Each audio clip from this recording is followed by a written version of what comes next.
First and foremost, I would like to offer my congratulations to everyone that's graduating today.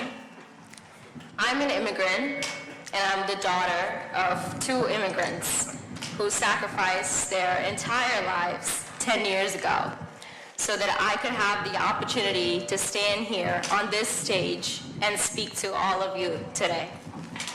My family and I immigrated from Sri Lanka. My parents built a good life there, but they knew that the political, economic, and educational uncertainties in the country would affect my future. They believed that my future and my sister's future could be much brighter with many more opportunities, and this prompted them to immigrate to the United States. One of the biggest challenges I would have faced in Sri Lanka as a student was that once I decided to study biology as an undergraduate, my future would already be determined. This path either directly leads to medical school or starting all over again. This worried me tremendously. Even though I knew that I would be a science major, a part of me always loved the humanities. Languages and culture have always been interesting to me, and unfortunately, if I pursued a career in Sri Lanka, I would have had to choose one over the other. When my parents decided to come to the United States, they believed that I could have a future where I could be whoever I wanted to be and pursue my dreams without any limitations. Over the last 4 years, I was able to do exactly that as a Macaulay Honors student at the College of Staten Island. I majored in biology on the pre-medical track and earned 2 minors in French and Spanish. As an immigrant, languages have been such a big part of my identity, and I knew that it's something that I wanted to incorporate into my career path one day. As a healthcare professional, I know that I will be interacting with people who speak all different languages, and I strongly believe that language should not be a barrier to accessing healthcare. With the help of my mentors at CSI, I also had the opportunity to conduct research on autism spectrum disorder at the Institute for Basic Research under the guidance of Dr. Catherine Chadman. During the pandemic, as a pre-med student, I had to pivot to gain healthcare and community service online. And I was able to do this when I started volunteering with an online platform known as the Crisis Text Line, which prepared me for the challenging aspects of a career in healthcare. During this time, all of us had to adapt to new experiences this way, and I truly believe that we overcame these obstacles to be graduating now, wiser and more resourceful. So these are only a few of the most impactful experiences I've had throughout the last 4 years. And CSI set the foundation for me to go out there and experience these opportunities. This degree that I earned today and all my achievements thus far are not just for me. It is for my parents, who supported me with every inch of their being, who guided me through the good times and the bad times, who taught me to never give up. Because no matter how difficult it may seem, I might just be one more try away from having it all. Most importantly, they taught me that starting over or starting something new might be scary, but we never know how amazing our lives will be if we never start at all. Many of you might be able to relate to my story one way or another, and the one thing that we all have in common is that for all of us, this diploma is a symbol of hard work, dedication, commitment, and long nights of working towards our goals and dreams. After today, some of you might be entering graduate school, some of you might be entering the workforce, or some might take off some time to pursue any personal goals. I myself am planning to take a year off to gain some clinical experience and apply to medical school. So when you leave here today, I want you to remember that this is not the end of something.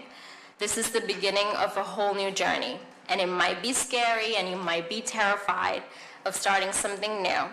But always remember, and I quote, "You don't have to be great to start, but you have to start to be great." Congratulations, class of 2023.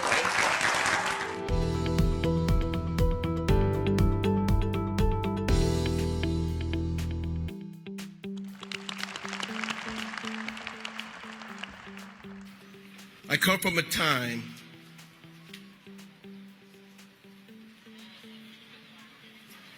let me start this differently. I come from the projects. 2730 Dewey Avenue in Throsneck is where I was born. I come from a time, no internet, no social media, no apps, no studios, no engineers, no computers, just duplicate copies of the same song. As a teenager, I had a problem with the way music was produced onto vinyl. I would drop the needle down and let it play from the intro to the verse, getting ready to go to the chorus, but the drummer gets a moment.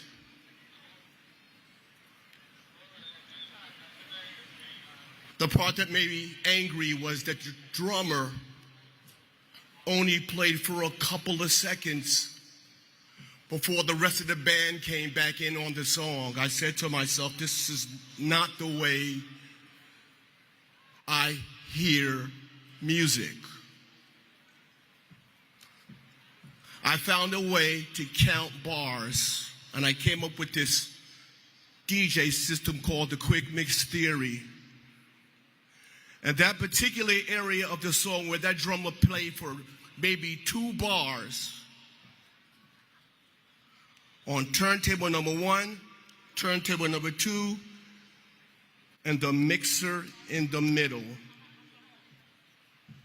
I would play the first song up to that drum solo, and before it got to the whack part, I would repeat the drums again, and then I would wind the vinyl counterclockwise before it got to the whack part on this side and throw it again. I turned 10 seconds seamlessly into 10 minutes. At this particular time, ladies and gentlemen, the stars of the time were the breakdancers. So they needed a beat of music to do their routines. In the early 70s, I decided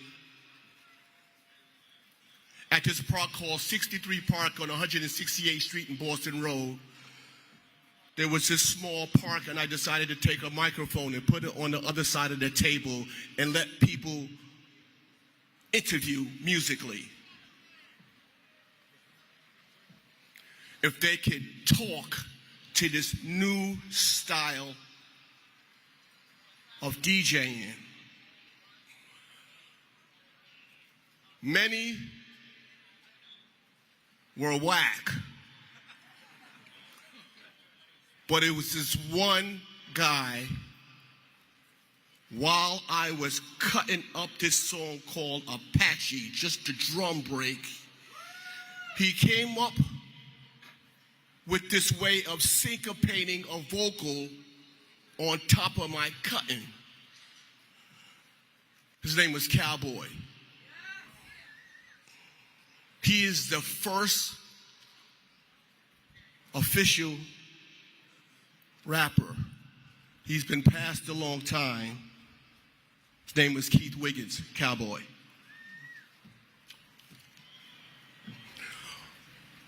The DJ no longer had to drop the needle down on the record and let the record just play. I looked at an appliance called the turntable and says, I'm gonna turn this into an instrument. So I took off the rubber and put wax paper and felt and then the vinyl So while the platter was spinning clockwise, I could spin the record back counterclockwise and stay in one particular area while the rapper was speaking. It's 50 years later, and arguably,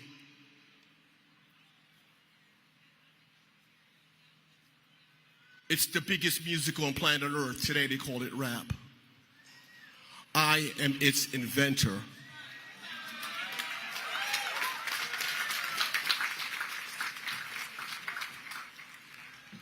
I'm going to go into this speech, but before I do that, let me kick the Willy Bobo to y'all, kick the signs to y'all. We from the Bronx, we are starters. We are finishers. We are very, very important. And I must tell you, young people, as you go out into the world, you will probably do what I did, but I still have managed to accomplish it. It's making mistakes. I cannot tell you how many mistakes I made before the technique finally came into fruition. I say to you, young people, as you leave here, you will scrape your knees, guaranteed. But we Bronx people, we go hard. Is hip-hop in the house today? I said, is hip-hop in the house today? Is Lehman College in the house today?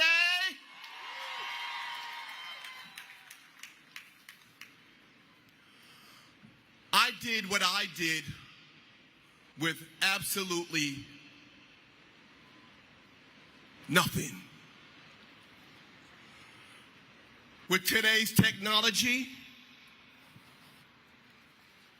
computers, studios, engineers, social media, internet,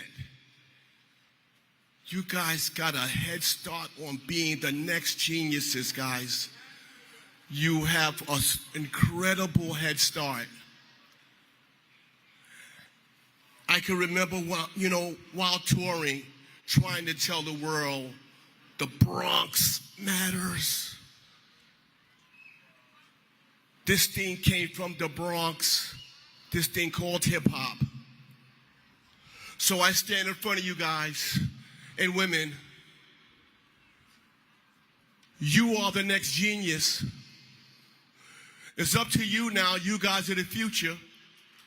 All these years you've been here. It's time for you to take the concept of what it is you want to do and bring it into real life. Bring it into real life. Bring it into real life.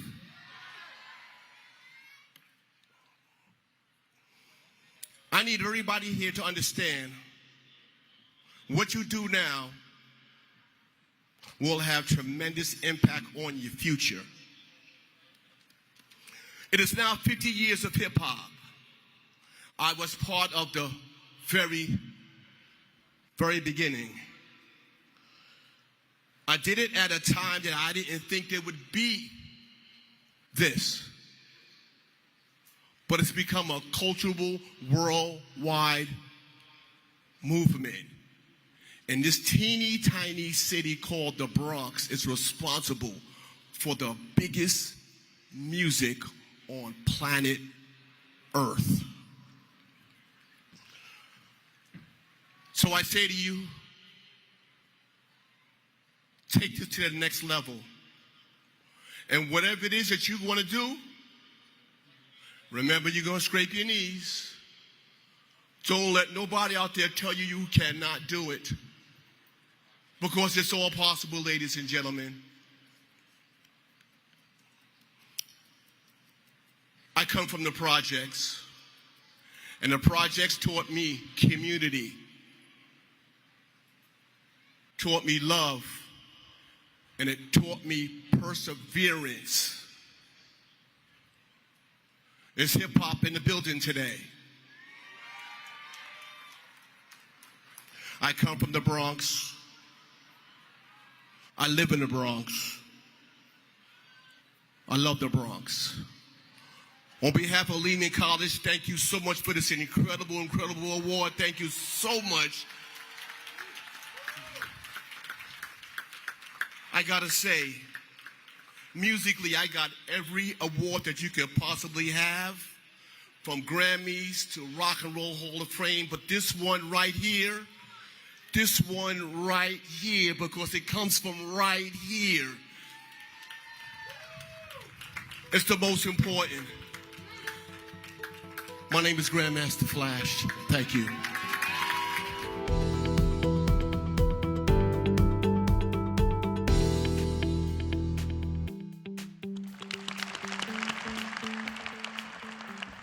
It is truly an honor and a blessing to be up here today in the presence of so many loving and smiling faces on such a beautiful and influential campus.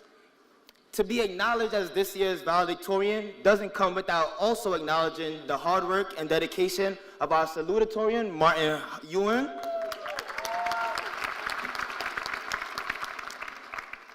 and also the other 9 nominees to get this spot.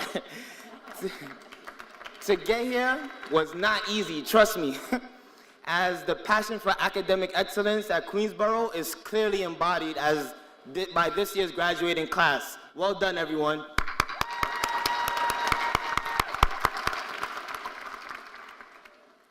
Queensborough is more than a 2-year college. It's a 2-year state of intellectual curiosity, community empowerment, and professional advancement that prepares you for the next stages in life. I live in Staten Island, so when I made the decision to enroll at Queensborough, I was not attracted by the driving time,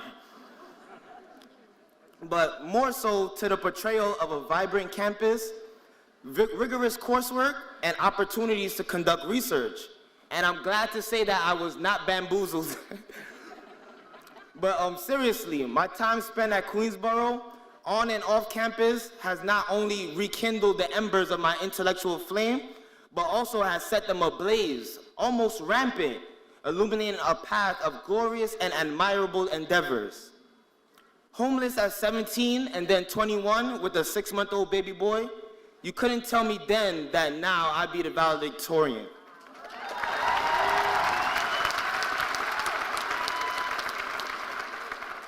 It was an impossible thought, but not an unattainable action. From the academic departments to the student club associations, down to the amazing individuals in the counseling center and the building and ground department, QCC has strategically fostered a nurturing and inviting institution built on not only advancing the academic success and professional prospects of its members, but also by successfully addressing and managing the physical, mental, and social strains of going to college. For this, I thank you. I thank you all. I thank you all for taking this first step on the academic ladder of success with me. At QCC, I've learned that scholarship doesn't come without intense hard work and studying, and that communities don't come together without organizing. And also, if you ask for something that 90% of the time the college probably might give it to you for free. I know some of us couldn't afford, got our cap and gowns for free, or some of us got it for half off, thanks to our student government, President Kazia. So things like that, you know, it's a small little resources that make going to college possible. But now everything isn't free, but the school does provide many resources that I know many of us took advantage of, like the scholarships, the ASAP and C-STEP programs, and the many student club activities and the free food that came with it. At QCC, opportunities for academic excellence and social belonging were plentiful. For some more than others, but we all made the best of it. I know many of us joined clubs and formed clubs for the first time. I know I did. I helped to jumpstart the Caribbean Students Coalition and the Science Research Alliance with our salutatorian, two clubs aimed at providing greater inclusivity and opportunities on campus to its members. As president of the Environmental Sustainability Club, my voice was heard and my vision was realized on many campus activities, including QCC's first annual RARE event, which stands for Renaissance Art Recognition Event. For some of us graduating, we were inducted into the Phi Theta Kappa Honor Society, highlighting your commitment to leadership, service, and knowledge. And although many of us started our first semester in the midst of the pandemic when classes were fully online, Queensborough made that transition into campus life easy and flexible, online and in-person classes. For me, though, that first semester was extraordinary because I had a "that's so Raven" kind of moment into my future career. Thanks to my general biology professor at the time, Miss Johanna Navarro, I've been a member of the prestigious NIH Bridges program here on campus since February 22. And since then, I've been completely enamored with research, engaging with the scientific community and advancing my knowledge base for the critical thinking and problem-solving skills needed to tackle the major enigmas that puzzle and plague humanity. I'm pleased to say that my time, just like all of yours at QCC, was well spent. I've had the honor to work on groundbreaking cancer research in the biology lab of the amazing Dr. Ghoshal here at QCC, and the chemistry lab of Dr. Sanjay Patak at Queens College. I've also had the privilege to present my work at various research conferences and network with many courageous and intelligent, like-minded scientists. I've always wanted to be a neurosurgeon since the 3rd grade, but the ethos and guidance of my research mentors, coupled with the scientific culture on campus and at conferences, has greatly influenced me to secure my MD PhD, possibly in biochemistry or neuroscience.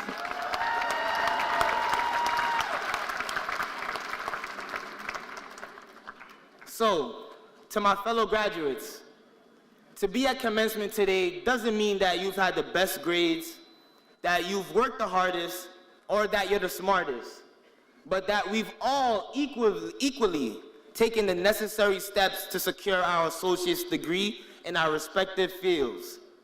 All that matters is that we made it. Through the sleepless nights, work hours, and study sessions, we made it.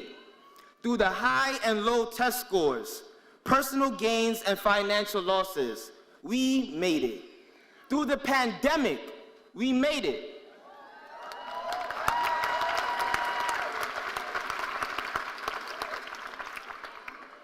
Like Harriet Tubman reaching the North with those first few escaped slaves, we made it. Like Neil Armstrong and the Apollo Moon 11 landing, we made it. Like the first Black presidential family in the White House, we made it. Remember this day. Remember it. Remember this triumph and return for more. Don't stop chasing your dreams, seeking new horizons while conquering old shores. Time is the only valuable resource we can never get back. So let's secure our bachelors while time is still in store. Thank you, everyone.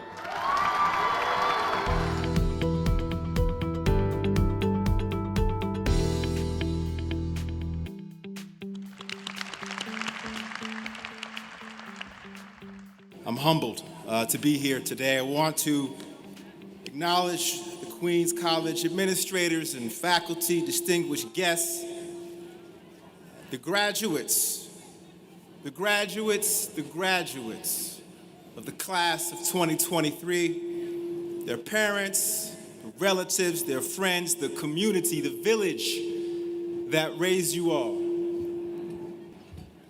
Congratulations to every single one of you. It's an honor. I want to speak to you today, if I can, as you enter into the real world. Some call the real world. It often can seem like a cruel and dark and ugly world. I want to talk to you today about your greatest power. The power to love. Which is to say, the power to light the world with your truth. In love, you will find the courage to turn down all the outside noise in order to hear your inner voice. In love, you will find the strength to follow your heart and intuition when all around you might think otherwise. Now, I remember when I was a freshman at Colgate. I was there as a pre-med student. And I went there as a pre-med student because my father made the point that he found it to be the most noble profession in the world. And as a young kid growing up in inner city poverty, he wished someone had just pulled him aside once and told him to be a doctor. And so he strongly pushed his son. To the point, I can admit, there was little room for debate. But when I got to Colgate, and I took a freshman seminar class my freshman year called What is Real and What is True, the professor pushed me to question certain truths that I had been raised by my parents to accept without much challenge.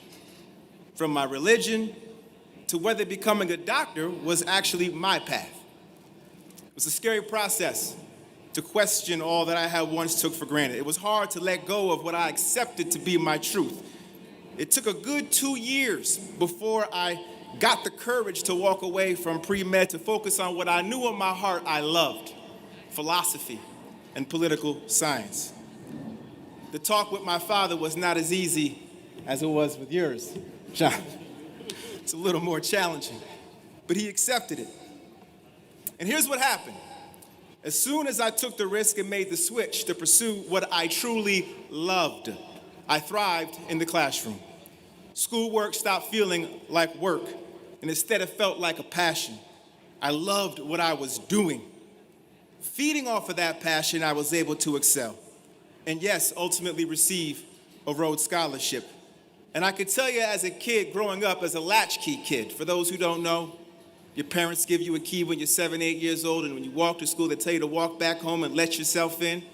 That was me, a latchkey kid with 2 hardworking, working-class parents who cut coupons to put our food on a budget and who put clothes and appliances on layaway. We weren't talking about me going to Oxford when I was growing up in Schenectady.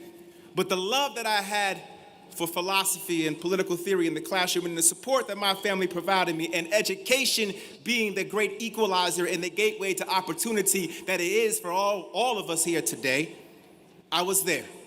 And that gateway led me to Oxford. And when you let love lead, anything is possible.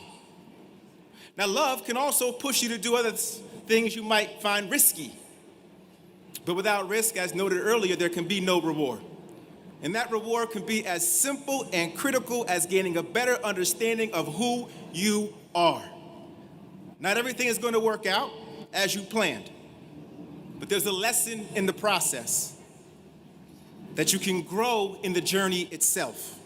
Sometimes you have to feel uncomfortable before you can get comfortable in your own skin. I remember when I graduated from law school at Harvard, a lot of folks thought I might go off and work at a law firm to make a good 6-figure salary, and it was certainly tempting. And I left my parents and my friends scratching their heads when I turned to them and said, no, I'm going to become a hip-hop artist. I can still remember my parents looking at me and saying, so you went to Colgate, became a Rhodes Scholar, and got your law degree from Harvard so you could become a rapper? And the short answer was yes. My love for the music and the culture and what it represented for me as a vehicle for speaking truth to power fueled in me the desire to be true to me in that moment. I packed my bags, moved off to LA to pursue my dream, and for 5 years, I toiled. I toiled away, sleeping on air mattresses, living in tiny studio apartments, eating cup of noodles daily, having odd-end jobs as a parking lot attendant. My mother would call me often in tears, asking me, what are you doing? When are you gonna come home, son? Now, was I successful? Certainly not monetarily speaking. 5 years later, I was still broke. The mountain of college debt was still staring me in the face. But I did what I loved. I wrote and recorded nonstop. I read books and fed my soul with ideas about what it means to live in a more just society. I struggled, but I found meaning in the struggle. I obtained a better sense of myself and grew stronger in that truth. I got comfortable in my skin and more rooted in what really matters to me. Now, when I decided to walk away from music and move back to New York and focus on my family and be a husband and a father, it wasn't obvious at the time what the seeds were planted in me during that 5 years of struggle and how they might manifest. But years later, 6 years to be exact, they would manifest. When I found myself far from the world of music, working as a litigator at a corporate law firm in New York City. I was financially secure, providing for my family, likely to make partner. But I knew inside I was unfulfilled. Didn't feel like I was walking in my purpose, even though the life I was living was a comfortable one. I believe I had more to give. And as fate would have it, it was my time struggling and toiling away for 5 years in LA as a hip hop artist, getting to know my truth that gave me the courage I needed back in early 2017 to take off those golden handcuffs, to dedicate myself to a life of public service. And I grounded that decision in love. Love of country, love of New York, love of community, love of home. I left the firm. I moved back to upstate New York, where me and my wife are from, ran for Congress in a district that at the time was 90% white, and the 8th most rural congressional seat out of 435 in the entire country. A district many thought a person of color, with a rap album no less, had no business winning. A nasty, negative, racially charged personal attacks against my character were plastered all over TV screens because of my time as a hip hop artist. My mother called me at that time too, for a different reason, with tears. However, it was love of home that enabled me to trust that home would love me back in the face of an onslaught of hate-based attacks. There were many folks who wanted me to lash out in anger and to zero in on the ugliness of the attacks, to make it all about how nasty the hate was, and I definitely felt tempted to do so. But what felt more real, more true, was to get out there into the community and listen, to connect with people in a genuine way from every corner of my district. And instead of approaching them with arms crossed, doing so with arms extended. Yes, there were disagreements. Of course there are going to be disagreements. When a third of the folks that I represented were Republican, 1/3 were Democrat, 1/3 were independent, the district voted for Obama, then it voted for Trump, you're gonna have disagreements. But love has a way of making folks disagree agreeably. And it can inspire you to reach out beyond your differences in order to find common ground. And through the power of love, that is how I became the first person of color to represent upstate New York in Congress. Always remember that when you love, anything is possible, including finding your truth. You need to make yourself vulnerable. Trust in the goodness of others and lead with your hearts. Yes, I know the times that we are living right now are cynical, and it's easy to be pessimistic about the world around us. I get it. There's a lot of hate and hostility bubbling up on the surface, but I look out at you and I see love. I see the future. I see inspiration. I see courage. I see pride. I'll just say in conclusion that I'm excited for you. I see a lot of possibilities in every single one of you because I know what's inside of every single one of you. And it's the most powerful force in the entire universe. So push yourself, participate, engage, and be curious. As a wise man once said, freedom is participation in power. So be free. Believe in your power. Open your mind. Listen before judging. Understand before disagreeing, and put care before conflict. If you remember anything from me this hot graduation day in 2023, believe in the power of love.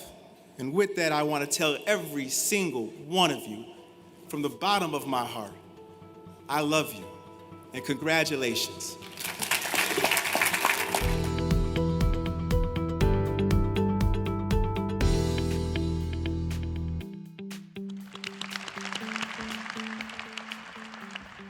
I, like most of you, started my degree amid full lockdown.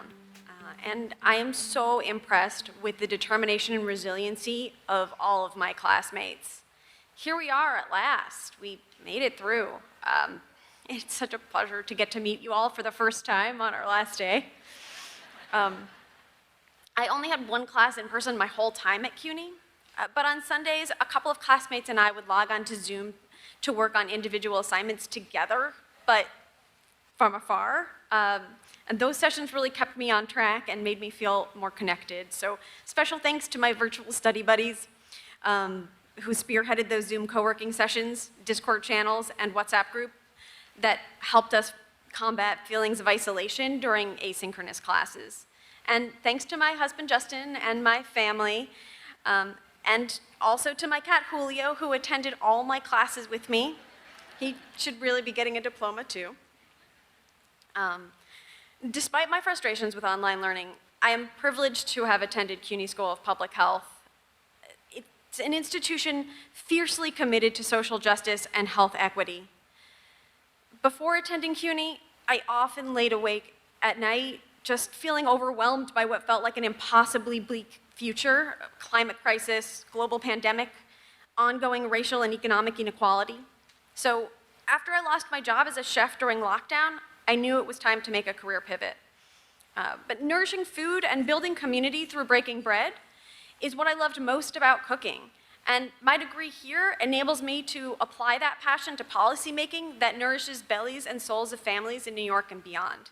Through my fieldwork and job with the CUNY Urban Food Policy Institute, I get to support projects that improve the lives of food workers, increase equitable access to fresh and healthy food, and promote climate-friendly policies for a resilient food system in the face of a changing planet.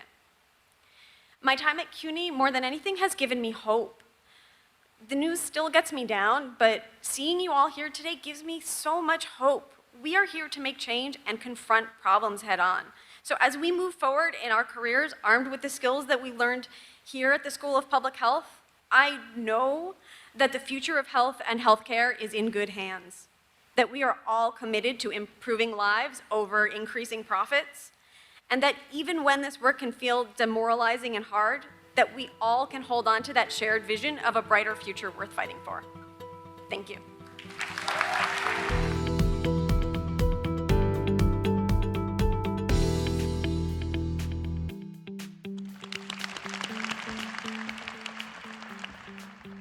Hello, everybody. Oh, I remember the planes. Oh, there it is, the sweet sound of LaGuardia. Well, I guess I can officially end my 35-year leave of absence from Queens College today. So thank you all. Let's see, what do I got here? I need one of you young people to show me how to use this thing, an iPad. I'm not the first graduate. My father was a grad student here. He was an educator, New York City public school teacher for 36 years.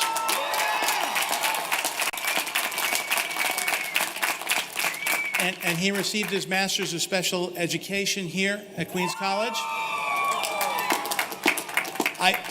I misunderstood. I thought I was getting a bachelor's degree today that I never got. It's a doctorate, Dad. I'm sorry. It's going to be a long car ride home. So I just jumped past him a bit. So I'll keep it quick because it's hot out and it's getting hotter. I didn't have any idea what I was going to do when I was here or your age. Just let me put that out there. I didn't know what I was going to do with my life. It's part of the gig for me to give you some actionable advice to help you with your lives, but everything's changing so fast, I wouldn't know where to start or what to tell you. But I'm convinced that this group of people are in a great position to take advantage of the opportunities that the present provides. You're graduating today, and you found a way to persist through some of the most challenging years that we've had to be a young person. Somehow you got here, you got a degree. That deserves a tremendous congratulations. I know how hard these years have been, and you did what it took to get here, and we're all very proud of you. And regardless of whatever major you have, one thing that I know about colleges is you primarily learn how to learn. And learning how to learn is a very important skill to have right now because things are changing, technology's evolving. We need your generation who grew up in the information age to help guide us through the challenges that are coming, but also great opportunities. You know how to learn, and in addition to learning in all these buildings that surround us here, I'm sure that you also did a lot of learning on your own. Your generation is a generation who understands how to learn and figure things out because you have access to information. I remember when my son was young and we bought him his first suit, I was going to teach him how to tie his first tie. And then he came out of his bedroom with a perfect Windsor knot. I'm like, who taught you how to do that? He's like, YouTube. So I just say to you, this is a time to be able to learn, and I think that it's great that you can do that. I also would say that if there's one piece of advice I could give is pay attention to your curiosity. And this one I can't overstate, because curiosity is the way that your subconscious speaks to you and shows you what it wants. And your subconscious is far smarter than your analytical brain.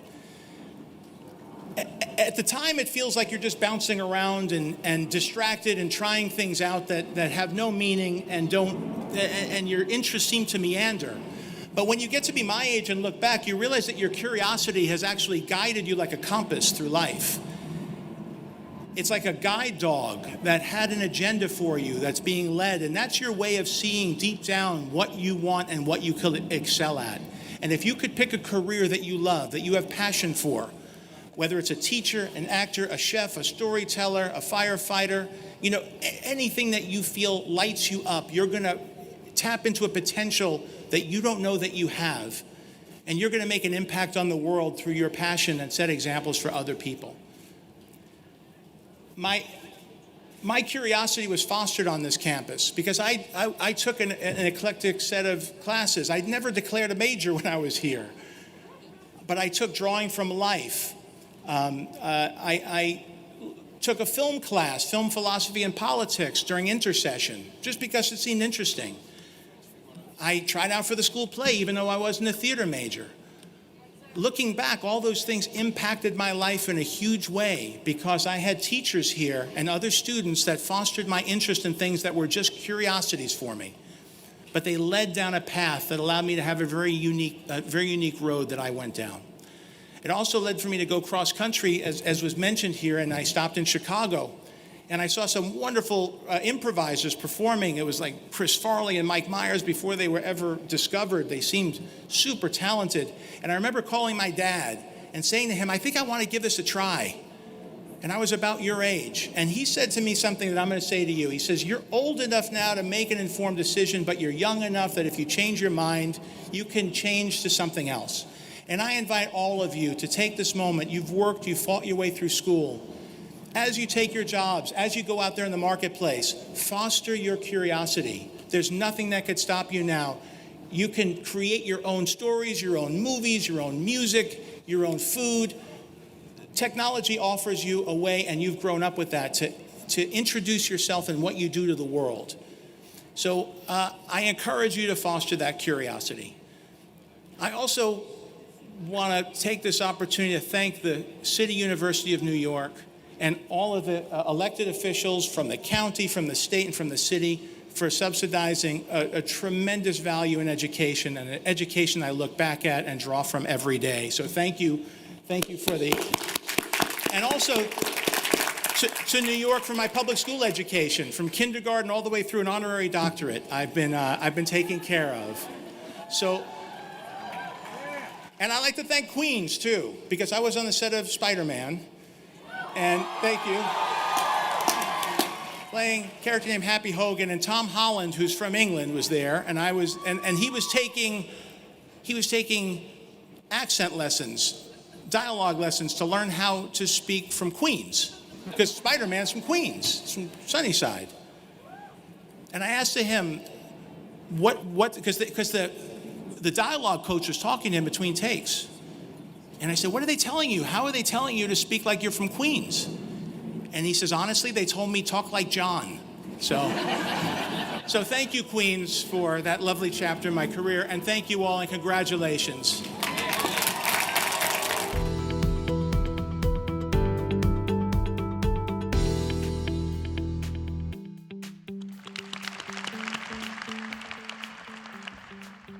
Growing up in an Indian household, whenever I would complain about school or when something I had planned hadn't worked out, my parents would respond with the Sanskrit phrases Mata, Pita, Guru, Devam, which roughly translates to mothers, fathers, and teachers being your first gods growing up. The moral and the reminder would be that these people, parents, teachers, and well-wishers, would have your best interests at heart, even when there might be occasional disagreements.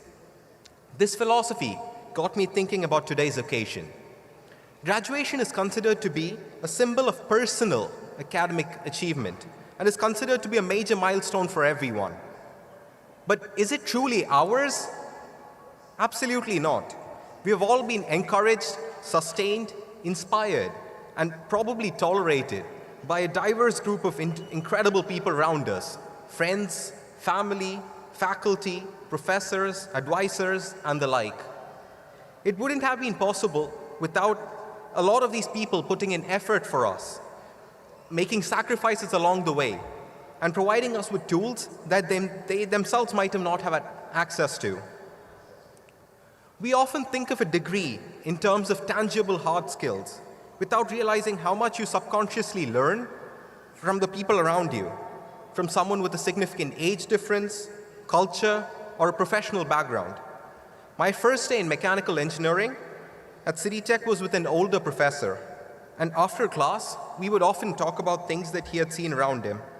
The contrast in perspective he would have on a common subject intrigued me greatly. This difference in outlook could happen between friends too. A close friend of mine, Itai Rubin, who is a part of the graduating class, is an incredibly successful farmer who has produced thousands of tons of cherry tomatoes in the most hostile terrains in the Middle East. Now he's here in New York, and he has been forging a very successful path for himself in engineering. I can see him smiling from here. I've learned a lot from him: tenacity, grit, and the ability to constantly improve oneself every single day. The people who directly and indirectly influence us could be a different set of people for each one of us, but it's crucial to acknowledge them at this juncture. We have a word for this sense of acknowledgement in Sanskrit called Gurutvam. In my case, today was possible because of a sense of love and respect from a lot of people. In addition to those at City Tech, I wanted to acknowledge my parents, my uncle and aunt, my grandparents, and my little brother Rohan. Thank you.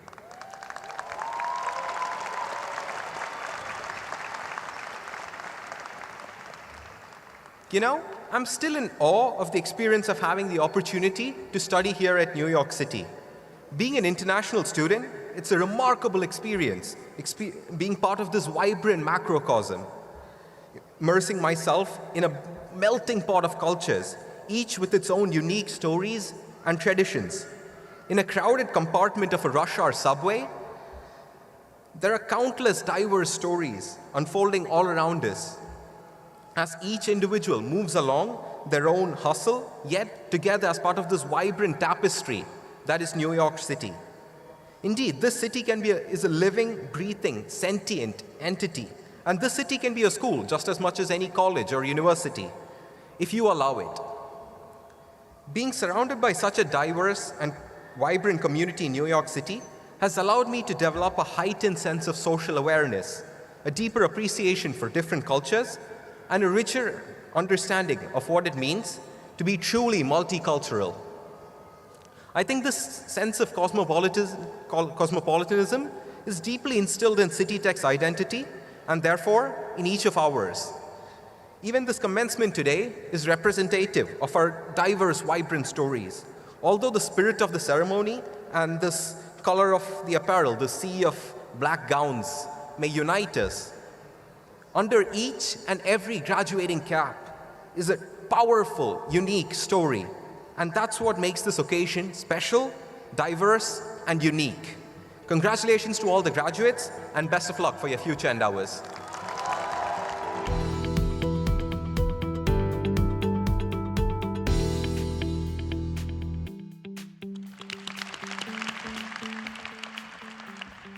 It really is a privilege to address and congratulate the class of 2023. You are trailblazers. You've actually been educated in a time that I don't think, and we hope, many others to follow do not experience, the COVID-19 pandemic that took many lives, but taught you resilience and how to approach life with dignity, grace, and compassion. So I want to start with class of 2023, the esteemed faculty, distinguished guests, and importantly, first-generation immigrants and first-generation college graduates. I stand before you today as a testament to the American dream. And I want to start with a quote from Condoleezza Rice. Many of you are too young to know Condoleezza Rice, but she was the United States Secretary from 2005 to 2009. And I want you to listen carefully to this quote. And she said, "Education is the passport to the American dream. It's the key that unlocks the doors of opportunities and empowers individuals to shape their own destinies." Yes, you can shape your own destiny. So I want to start with 46 years ago, and don't do the math. The open admissions policy of your college is what gave me that passport, the passport to an education. And I vividly remembered standing in line the first day of registration, 6 months after arriving from Guyana, with my transcript and application in hand, in the roped line, really hoping I would get into York College. Now, my acceptance to York College unlocked the opportunity for me to obtain an education in America towards my dream of becoming a physician and later a physician scientist who would impact the lives of women and children living with HIV around the world. When I entered medical school is when the HIV epidemic was first emerged, and women and children were severely affected by this virus. So I therefore stand before you today, humbled and deeply inspired by the remarkable journey afforded by me and you too, class of 2023, through the profound dedication and commitment of the faculty and staff of your college. Yes, and the impact they've had on shaping your and our destinies. So lessons learned through this journey is with perseverance and passion, I learned that one can achieve their ultimate goal. For me, I chose medicine and science to have a lasting impact on the lives of millions of women and children around the world living with HIV. So class of 2023, as you embark on your journey, let your passion be your compass and your education be your key to unlock the world of infinite possibilities. Embrace the challenges that lie ahead with unwavering courage, and most importantly, unwavering belief in your abilities. Don't let anyone take that away from you. So congratulations, class of 2023. May your journey be filled with purpose, fulfillment, and continued success.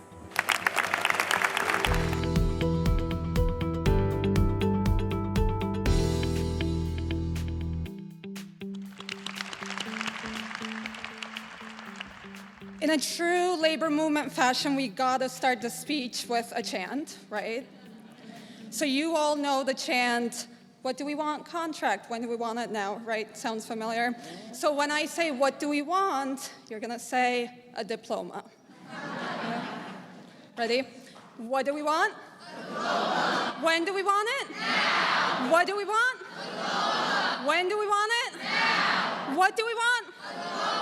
When do we want it? Now. Congratulations.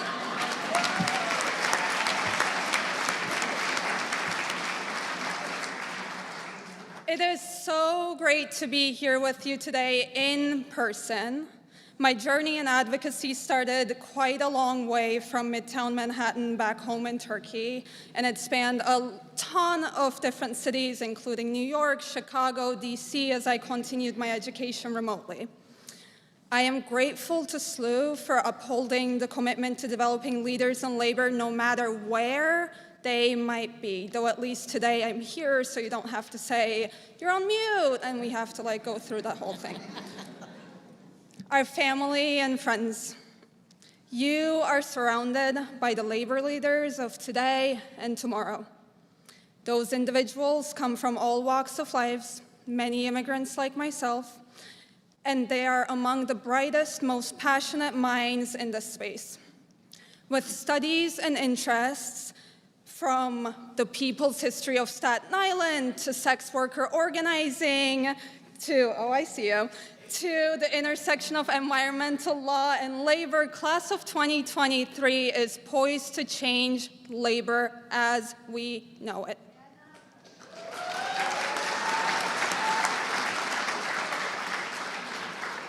And my fellow graduates, I'm in no position to give you advice. I've grown with you and thanks to you.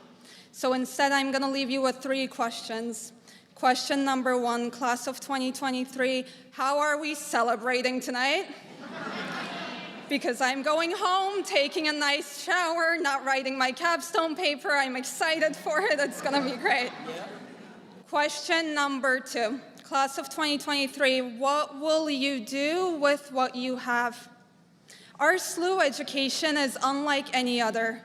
We not only learned from the greatest academics and practitioners in labor, but also addressed issues you're not used to hearing in classrooms. We thought about shifting the power back to the working people. It is time to make the most of our skills, our education, and the networks we've built with changemakers, organizers, and activists. Finally, question number 3. Class of 2023, what is the hill you're willing to die on? We are all uniquely positioned to move the labor movement and our communities forward. And right as the labor movement has reached its highest popularity in recent history, we have a responsibility to enact the change we've all talked about, written essays about, and given presentations about.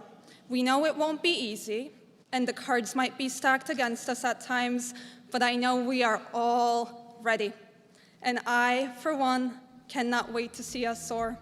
Congratulations.